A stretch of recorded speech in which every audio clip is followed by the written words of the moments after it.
ప్రజాపాలన కింద మీరే ఆశీర్వాదంతో ఏర్పడ్డ ప్రభుత్వం ఎలా నా అనే పదం జాగల మనందరిది అనే విధంగా ప్రజారంజకంగా ప్రజాస్వామ్యయుతంగా పరిపాలన కొనసాగించే ప్రయత్నం జరుగుతూ ఉంది.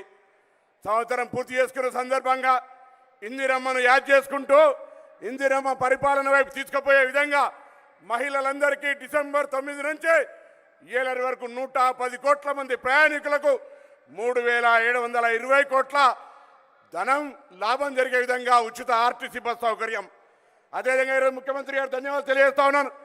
చాలా కాలంగా మహిళలకు సంబంధించి ఉచిత బస్సు ఇచ్చిన తర్వాత బస్సుల సంఖ్య పెంచాలని, ప్రయాణం చేయంగా ఇబ్బంది అవుతుందని, ముఖ్యంగా గ్రామీణ ప్రాంత మహిళలకు సంబంధించి ఒక అవకాశం కల్పించే విధంగా సీతక్క మంత్రిత్వ శాఖ అదేవిధంగా రవాణా శాఖ కలిపి ఈరోజు మహిళా సంఘాల ద్వారా తెలంగాణలో ఉన్నటువంటి 600 మండల సమైక్యల ద్వారా ఆర్టీసీ బస్సులను 2140 కోట్లతో మీతోటి కొనిపించే ఆర్టీసీ నడిపే కార్యక్రమానికి ఈరోజు అంకురార్పణ చేస్తున్న ముఖ్యమంత్రి గారికి ధన్యవాదాలు తెలియజేస్తా ఉన్నా.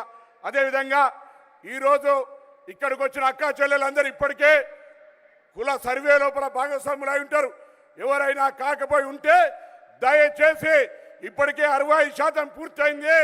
కుల సర్వే ప్రకారంగా ఈ దేశానికి దిక్సూచనిచ్చేటువంటి కుల సర్వేలో ప్రతి ఒక్కరూ భాగస్వాములు కావాలని ఆకాంక్షిస్తూ అందరికీ నమస్కారం చెప్తూ సెలవు తీసుకుంటా ఉన్నాను.